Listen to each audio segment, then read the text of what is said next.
Hi, my name is Brian O'Neill Hughes. I'm one of the product managers on the Photoshop team. Today I'd like to give you a sneak peek of just some of what we're working on here in our labs. We haven't released this yet, but we wanted to give you an idea of what we're up to.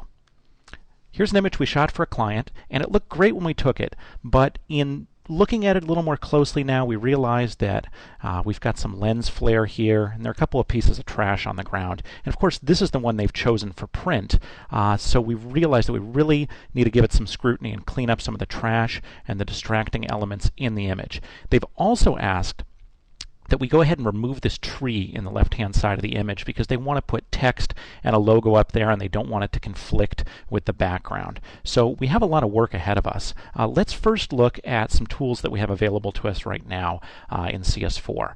Spot Healing Brush is a really great tool, but if I were to try to use it on something like this, you see I pick up artifacts from the background.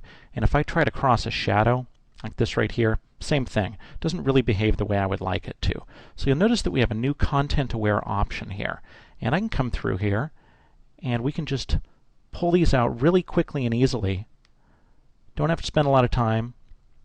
Just click on the area, and we're making a much better guess about the information surrounding that area. So I can come through here and clean up those divots in the grass, and I can even come down to this tricky area with the shadow, pull that leaf out really quickly and easily. Over here, take that out, move that out of there, and even clean up this area right there. Now when it comes to areas like this lens flare right here, let's take a closer look at that.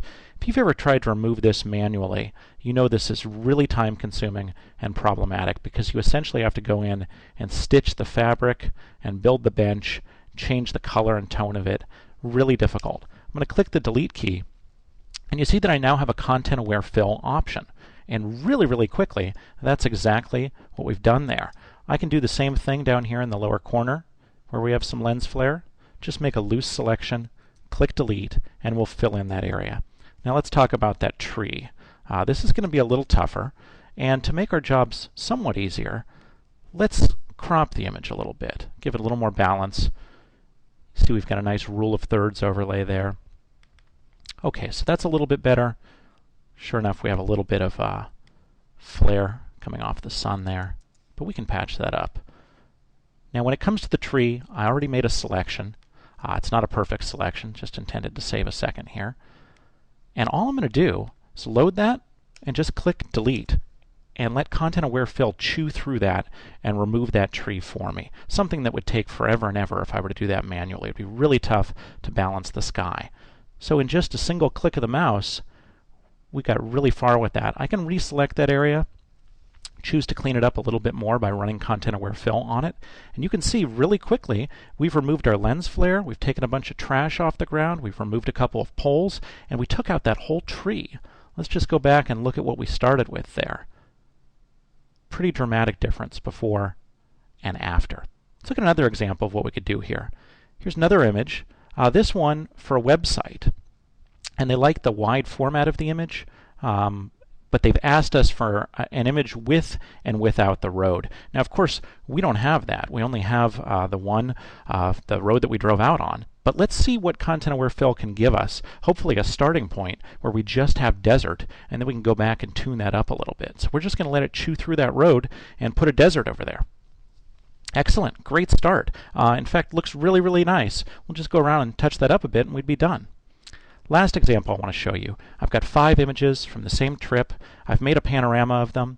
I love the image, I love the sky, but the biggest problem is I've got this misshaped edge and I need to fill that in. And this can be really tricky and it's a really common problem.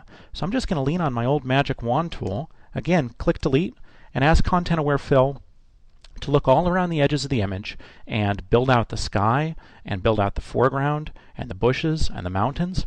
And as we watch the progress bar race across there, just imagine how long it would take for you to do this manually with today's tools. It would be virtually impossible, and if you did do it, it would take a really long time. So let's see what we come up with here.